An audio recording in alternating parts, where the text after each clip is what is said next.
নমস্কার বন্ধুরা, তোমরা দেখছো স্বপ্ন পূরণ এডুকেশন চ্যানেল। তোমাদের জন্য আজকে আমি নিয়ে চলে এসেছি বাছাই করা 15টি প্রশ্ন ও উত্তর নিয়ে বাংলায় গুরুত্বপূর্ণ প্রশ্ন উত্তরগুলো প্রতিদিন পাওয়ার জন্য আমার চ্যানেলটি লাইক, কমেন্ট, শেয়ার এবং সাবস্ক্রাইব করে দেবে। সাবস্ক্রাইব করে বেল আইকনটি প্রেস করে নেবে, তাহলে নতুন নতুন ভিডিও নোটিফিকেশানগুলো তোমরা খুব সহজেই পেয়ে যাবে। এবং আপকামিং পরীক্ষার জন্য এই প্রশ্ন উত্তরগুলো কিন্তু খুব গুরুত্বপূর্ণ, তাই ভুলেও কেউ ভিডিওটা স্কিপ করবে না, পুরো ভিডিওটা অবশ্যই মনোযোগ সহকারে দেখবে। এবং নতুন যারা আমার চ্যানেলে এই প্রশ্নোত্তরের ভিডিওগুলো দেখছো তারা অবশ্যই লাইক, কমেন্ট, শেয়ার এবং সাবস্ক্রাইব করে বেল আইকনটি প্রেস করে নেবে। এবং তোমরা তোমাদের বন্ধুদের প্রচুর পরিমাণে ভিডিওটা শেয়ার করবে, যাতে তারাও আপকামিং পরীক্ষায় প্রশ্নোত্তরগুলো পেয়ে উপকৃত হতে পারে। তাই আর বেশি দেরি না করে চলে আসি আজকের প্রথম প্রশ্নে। আজকের প্রথম প্রশ্ন, 1 নম্বর প্রশ্ন, ভারতের সংবিধানের কোন তপশিলে দলত্যাগ বিরোধী আইন বা অ্যান্টি ডিফেকশন ল অন্তর্ভুক্ত রয়েছে? তোমাদের এই প্রশ্নের জন্য দেখো 4টে অপশান রয়েছে। 4টে অপশানের মধ্যে সঠিক উত্তরটি কোনটি হবে তোমরা কিন্তু আগে কমেন্ট বক্সে কমেন্ট করে জানাও, তারপর কিন্তু আমি উত্তরটি বলে দেবো। এখানে 4টে অপশানের মধ্যে সঠিক উত্তরটি হয়ে যাবে অপশান বি, দশম তপশিল। ভারতের সংবিধানের দশম তপশিলে দলত্যাগ বিরোধী আইন বা অ্যান্টি ডিফেকশন ল এর কথা বলা হয়েছে। 1985 সালে, দেখো 1985 সালের 52তম সংবিধান সংশোধনের মাধ্যমে দলত্যাগ বিরোধী আইন সংবিধানের দশম তপশিলে যুক্ত করা হয়। এর উদ্দেশ্য ছিল নির্বাচিত প্রতিনিধিদের অযৌক্তিকৃত দলবদল রোধ করা, যাতে তারা সহজেই দলবদল না করতে পারে। নির্বাচিত যারা রয়েছে তারা যাতে দলবদল না করতে পারে তার জন্য কিন্তু করা হয়েছিল। এটি কিন্তু রাজীব গান্ধীর সময় কিন্তু এই দলত্যাগ বিরোধী আইনটি কিন্তু করা হয়েছিল 1985 সালে 52তম সংবিধান সংশোধনের মাধ্যমে। পরবর্তী প্রশ্ন, 2 নম্বর প্রশ্ন, ক্যাপার্টের পূর্ণরূপ কী? এখানে তোমাদের সামনে দেখো 4টে অপশান রয়েছে। 4টে অপশানের মধ্যে এখানে সঠিক উত্তর হয়ে যাবে অপশান বি। অপশান বি হয়ে যাবে কিন্তু সঠিক উত্তর। 4টে অপশানের মধ্যে এখানে কিন্তু সঠিক উত্তরটি হয়ে যাবে option B, council for advertisement of people's action and rural technology. Option বিটা হয়ে যাবে কিন্তু এখানে সঠিক উত্তর। তোমরা সঠিক উত্তরটা হয়ে যাবে অপশান বি। অপশান বিটা হয়ে যাবে সঠিক উত্তর। ক্যাপার্ট গ্রামীণ উন্নয়ন। ক্যাপার্ট কিন্তু দেখো গ্রামীণ উন্নয়ন এবং স্বেচ্ছাসেবী সংস্থাগুলির মাধ্যমে উন্নয়ন সূচক কর্মসূচি বাস্তবায়নের সহায়তায় করার জন্য গঠিত হয়। এটা কিন্তু গ্রামীণ উন্নয়ন ও স্বেচ্ছাসেবী সংস্থাগুলির মাধ্যমে উন্নয়নমূলক কর্মসূচি ও বাস্তবায়নের সহায়তা করার জন্য গঠিত হয়েছিল। পরবর্তী প্রশ্ন, 3 নম্বর প্রশ্ন, রোলিং প্ল্যান ধারণাটি ভারতে প্রথম কে প্রস্তাব করেছিলেন? তোমাদের দেখো এই প্রশ্নের জন্য 4টে অপশান রয়েছে। 4টে অপশানের মধ্যে সঠিক উত্তরটি হয়ে যাবে অপশান ডি, জনার্দন রাও বা জনতা সরকার আমলে। রোলিং প্ল্যান ধারণাটি ভারতের প্রথম জনার্দন রাও বা জনতা সরকার আমলে প্রস্তাব করেছিলেন। 1978 সালে জনতা সরকার স্থির 5 বছর মেয়াদী পরিকল্পনার পরিবর্তে রোলিং প্ল্যান চালু করেছিলেন বা প্রস্তাব দেন। পরে 1980 সালে এটি বাতিল করে দেওয়া হয়েছিল। দেখো 1980 সালে কিন্তু এটাকে বাতিল করে দেওয়া হয়েছিল এবং 1978 সালে জনতা সরকার 5 বছর মেয়াদী পরিকল্পনার পরিবর্তে কিন্তু রোলিং প্ল্যানটা চালু করেছিল। পরবর্তী প্রশ্ন, 4 নম্বর প্রশ্ন, মতি মসজিদ কোন মুঘল সম্রাটের ব্যক্তিগত মসজিদ ছিল?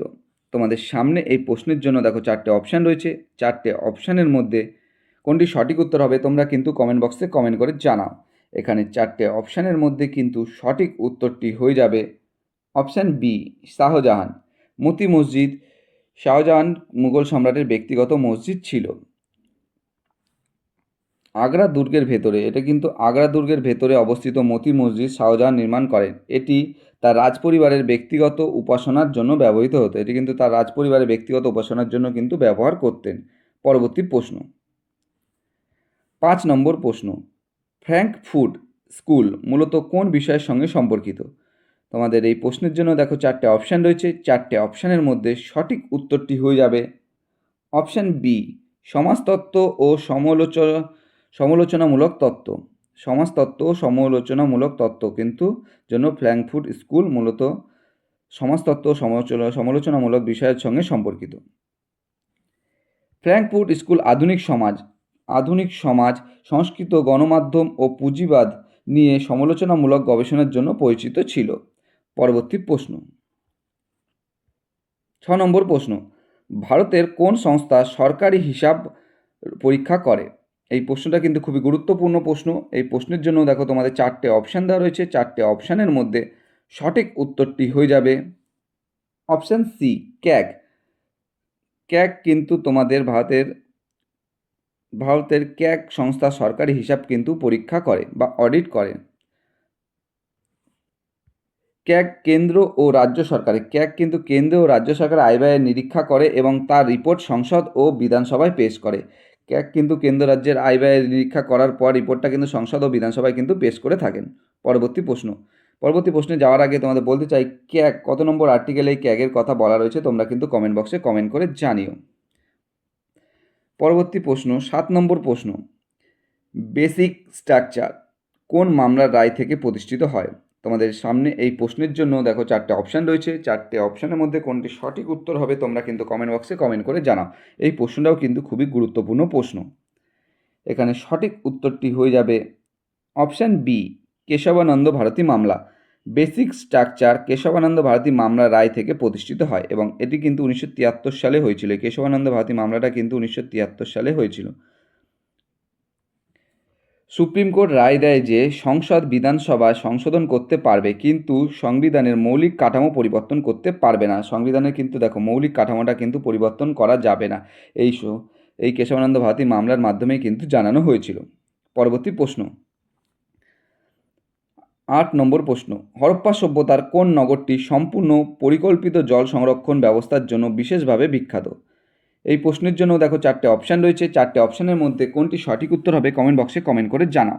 এবং যারা নতুন আমার চ্যানেলে প্রশ্নোত্তর ভিডিওগুলো দেখছো তারা অবশ্যই লাইক, কমেন্ট, শেয়ার এবং সাবস্ক্রাইব করে দিও। সাবস্ক্রাইব করে বেল আইকনটি প্রেস করে নেবে, তাহলে নতুন নতুন ভিডিও নোটিফিকেশনগুলো তোমরা খুব সহজেই পেয়ে যাবে।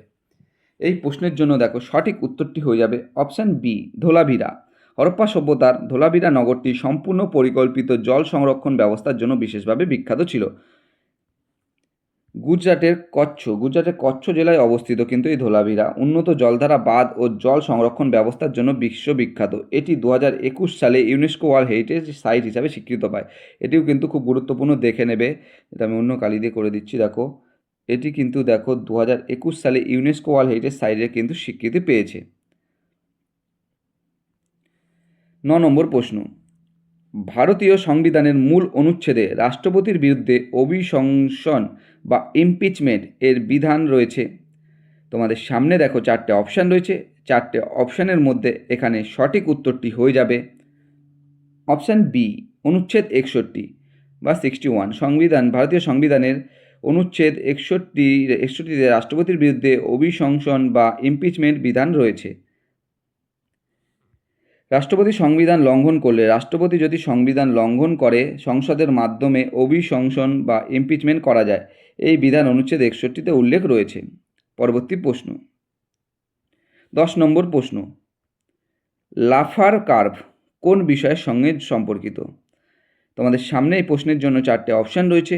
4টে অপশানের মধ্যে সঠিক উত্তরটি হয়ে যাবে অপশান বি, করের হার ও কর রাজস্ব।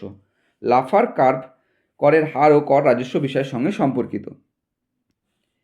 লাফার কার্ভ অনুযায়ী করের হার অত্যাধিক বাড়লে কর আদায় বরং কমে যেতে পারে। লাফার কার্ভ অনুযায়ী কিন্তু করের হার অত্যাধিক বাড়লে কর আদায় বরং কিন্তু কমে যায়। পরবর্তী প্রশ্ন, 11 নম্বর প্রশ্ন, হরপ্পা সভ্যতার কোন স্থানে অগ্নিবেদী বা ফায়ার অল্টার এর নিদর্শন পাওয়া গেছে? তোমাদের সামনে এই প্রশ্নের জন্য দেখো 4টে অপশান রয়েছে। 4টে অপশানের মধ্যে কোনটি সঠিক উত্তর হবে সেটা কিন্তু অবশ্যই তোমরা কমেন্ট করে জানাও।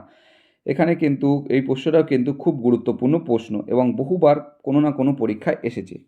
11 নম্বর প্রশ্নের সঠিক উত্তরটি হয়ে যাবে অপশান সি, কালীবঙ্গান। হরপ্পা সভ্যতার কালীবঙ্গান স্থানে অগ্নিবেদীর নিদর্শন পাওয়া গেছে। কালীবঙ্গানে অগ্নিবেদীর নিদর্শন পাওয়া গেছে যা ধর্মীয় আচার অনুষ্ঠানের প্রমাণ হিসাবে ধরা হয়, যা কিন্তু ধর্মীয় আচার অনুষ্ঠানের প্রমাণ হিসাবে কিন্তু ধরা হয়। পরবর্তী প্রশ্ন, 12 নম্বর প্রশ্ন, ভারতের প্রথম মহিলা রাজ্যপাল কে ছিলেন? তোমাদের সামনে এই প্রশ্নের জন্য দেখো 4টে অপশান রয়েছে। 4টে অপশানের মধ্যে সঠিক উত্তরটি হয়ে যাবে অপশান এ, সরোজিনী নাইডু। ভারতের প্রথম মহিলা রাজ্যপাল ছিলেন সরোজিনী নাইডু। স্বাধীনতার পর তিনি উত্তরপ্রদেশের প্রথম মহিলা রাজ্যপাল হন? তিনি কিন্তু স্বাধীনতার পর কিন্তু প্রথম উত্তরপ্রদেশ রাজ্যের প্রথম মহিলা রাজ্যপাল ছিলেন কিন্তু এই সরোজিনী নাইডু। পরবর্তী প্রশ্ন, 13 নম্বর প্রশ্ন, পিটস ইন্ডিয়া অ্যাক্ট কত সালে পাস হয়? এই প্রশ্নটাও কিন্তু খুবই গুরুত্বপূর্ণ প্রশ্ন। এই প্রশ্নের জন্য দেখো তোমাদের 4টে অপশান দেওয়া রয়েছে। 4টে অপশানের মধ্যে সঠিক উত্তরটি হয়ে যাবে option B, 1784। Pitt's India Act 1784 সালে পাস হয়। এই আইনের মাধ্যমে ব্রিটিশ সরকার ইস্ট ইন্ডিয়া কোম্পানির ওপর আরও সরকারি নিয়ন্ত্রণ প্রতিষ্ঠা করে। এই আইনের মাধ্যমে কিন্তু ব্রিটিশ সরকার ইস্ট ইন্ডিয়া কোম্পানির ওপর আরও সরকারি নিয়ন্ত্রণ প্রতিষ্ঠা করেছিলেন। পরবর্তী প্রশ্ন, 14 নম্বর প্রশ্ন, ভারতের কোন সংবিধান সংশোধনের মাধ্যমে ভোটদানের বয়স 21 থেকে 18 বছর করা হয়? এই প্রশ্নটাও কিন্তু খুবই গুরুত্বপূর্ণ প্রশ্ন এবং বহুবার পরীক্ষায় এসেছে। এখানে সঠিক উত্তরটি হয়ে যাবে 4টে অপশানের মধ্যে অপশান সি, 61তম। ভারতের 61তম সংবিধান সংশোধনের মাধ্যমে ভোটদানের বয়স 21 থেকে 18 বছর করা হয়। 1988 সালে 61তম সংবিধান সংশোধনের মাধ্যমে ভোটদানের ন্যূনতম বয়স 21 থেকে 18 বছর নামিয়ে আনা হয়। তাহলে এটা কবে করা হয়েছিল? 61তম সংবিধান সংশোধন 1988 সালে। 15 নম্বর প্রশ্ন এবং আজকের শেষ প্রশ্ন, ভারতের প্রথম সম্পূর্ণ ভারতীয় মালিকানাধীন ব্যাংক কোনটি? তোমাদের সামনে এই প্রশ্নের জন্য দেখো 4টে অপশান রয়েছে। 4টে অপশানের মধ্যে সঠিক উত্তরটি হয়ে যাবে option A, Punjab national bank. ভারতের সম্পূর্ণ ভারতীয় মালিকানাধীন ব্যাংক কিন্তু পাঞ্জাব ন্যাশনাল ব্যাংক। 1894 সালে লাহোরে প্রতিষ্ঠিত পাঞ্জাব ন্যাশনাল ব্যাংক ছিল সম্পূর্ণ ভারতীয় মালিকানাধীন ব্যাংক। এবং তোমরা সালটাও কিন্তু দেখে নেবে, 1894 সালে যেটা কিন্তু লাহোরে প্রতিষ্ঠিত হয়েছিল, যেটা লাহোরে প্রতিষ্ঠিত হয়েছিল পাঞ্জাব ন্যাশনাল ব্যাংকটি। বন্ধুরা, তোমাদের জন্য আজকে এই 15টি প্রশ্ন উত্তর ছিল। এই 15টি প্রশ্ন উত্তর পেয়ে আশা করি তোমরা উপকৃত হবে এবং এই সমস্ত প্রশ্নগুলোই কিন্তু খুবই গুরুত্বপূর্ণ এবং আপকামিং পরীক্ষায় আসার মতন প্রশ্ন। তাই যারা আমার চ্যানেলে প্রতিদিন ভিডিওগুলো দেখছো তারা অবশ্যই লাইক, কমেন্ট, শেয়ার এবং সাবস্ক্রাইব করে দিও। সাবস্ক্রাইব করে বেল আইকনটি প্রেস করে নেবে, তাহলে নতুন নতুন ভিডিও নোটিফিকেশনগুলো তোমরা খুব সহজেই পেয়ে যাবে এবং তোমরা তোমাদের বন্ধুদের প্রচুর পরিমাণে ভিডিওগুলো শেয়ার করে দেবে, যাতে তারা আপকামিং পরীক্ষায় প্রশ্ন উত্তরগুলো পেয়ে উপকৃত হতে পারে সবাই কিন্তু। আর যদি তোমাদের অন্য কোনো বিষয়ের ওপর ভিডিওর প্রয়োজন হয়, তোমরা কিন্তু আমাকে কমেন্ট করে জানাতে পারো এবং তোমাদের যদি কোনো কিছু জিজ্ঞাসা করার থাকে অবশ্যই আমাকে কমেন্ট বক্সে কমেন্ট করে জানাতে পারো। আমি তোমাদের সমস্ত কমেন্টগুলোর কিন্তু রিপ্লাই দেবো। তা আশা করি সবাই ভালো থেকো, সুস্থ থেকো। দেখা হবে আবার পরবর্তী একটি নতুন ভিডিওতে। সবাইকে অসংখ্য ধন্যবাদ।